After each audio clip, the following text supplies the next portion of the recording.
On this video, which social media platform is right for you? Wouldn't you like to know? What's up, everyone? It's Ryan, representing Sinister Media at sinister.media. And I'm finally getting to answer a question that I was asked kind of when I started. Um, ADHD kid, sorry, takes me a while. I get there eventually. I do, I really do. I try. And the question I want to answer is a friend of mine, he runs a Greek restaurant, and he was asking which social media platform does he use to maximize his engagement. So just in general, I'll speak in general about which social media platform is right for you. So let's get two things straight. One, there's a lot of social media platforms out there. I mean, it's a lot of platforms. And two, it's a lot of work. If you're ever working on doing a social media platform and it feels like a lot of work, that's because it is. It's a freaking full-time job. Like there's no way around it. Anytime I've worked on doing personal social media campaigns for myself. And even honestly, even YouTube counts as a social media platform. Is the amount of work that I put into this is kind of, it's pretty heavy. So honestly, the very first thing I would recommend when trying to pick a social media platform is, well, there are two things, right? One, if you've never played with any of the social media platforms, the first thing is to get out there and play with each one of the social media platforms, right? Just kind of try all of them. Try the big ones like your Twitters, your Pinterest, your Instagrams, your Facebook. Um, Snapchat's a little harder. I think Snapchat's a little bit more advanced, and we'll talk about that. Well, and actually, like honestly, that's just because engagement's a little bit harder to find. You have to get people to come see your Snapchat. You can't just put Snapchat out there and hope that people will find it. But otherwise, you just kind of try all of those out, right? And then the original piece of advice I was going to give is which one resonates most for you. Because one, for any social media platform to work, you have to put in the work. You have to put in the work, and you have to do it consistently. If you can't do it consistently, then you're not going to get a return on your investment. At least from a business metric, you might find it incredibly fulfilling, or you might have a longer timeline, right? Like you may be able to wait 2 or 3 years for your content to grow and before it starts kind of building your community base. But if you're looking to actually like actively try to build something, then I feel like the best social media platform is the one that you can build your following on most consistently. So number two from there is I think you should understand the, uh, the the dynamics of the platform that you're on, and I mentioned that briefly about kind of picking like what are the metaphors behind each of the social media platforms. Um, and so that's the first thing is that kind of different conversations are more useful in different type of ways. So I might actually do another video on that about like how do you choose which type of conversation is right for what you're trying to communicate with your customers.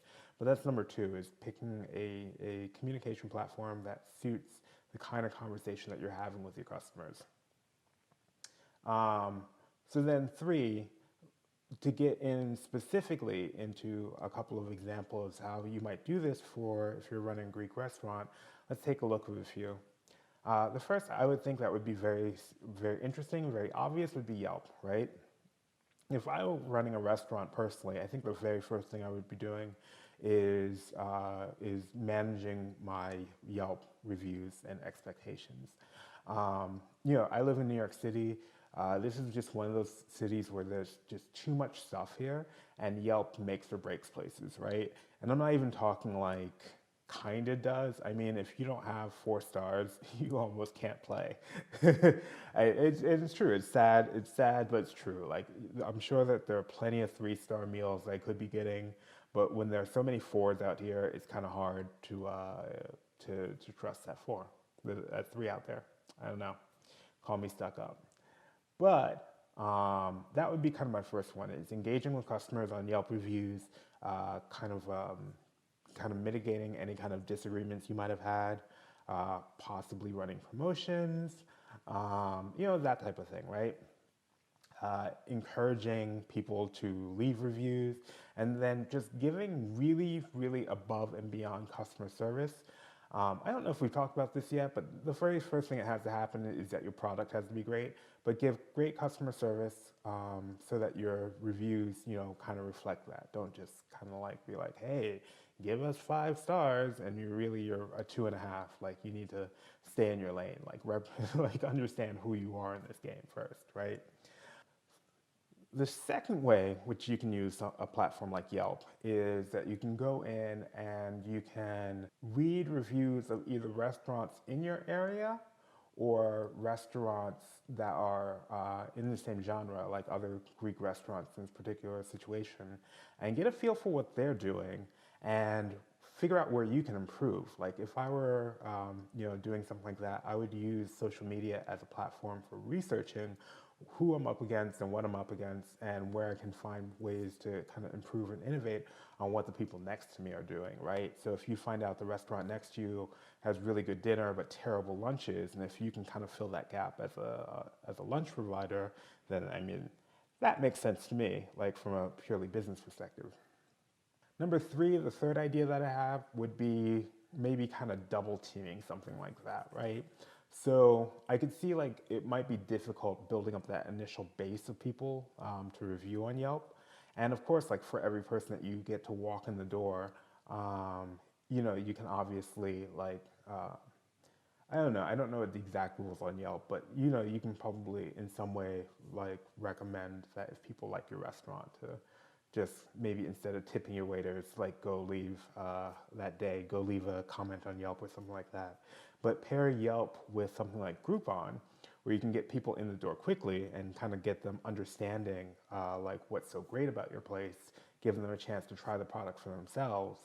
I think that could be pretty powerful, right? So if you nail the customer service, get a bunch of people through the door on Groupon, and then give them a reason to go leave really good reviews on Yelp, then suddenly like the Yelp reviews can kind of feed into and build themselves from there. So that's just one example. There's definitely a couple of others that you can do, like reaching out through Facebook and Instagram and kind of connecting all this stuff together, maybe Twitter or something like that. But that's just kind of an example off the top of the head of something that you could do just to start out in a very demonstrable way if you're running a Greek restaurant. So anyway, hope that helps. If you have any questions, you can email the gang at hello@soonister.media. And as always, I am Orion, and until next time, peace.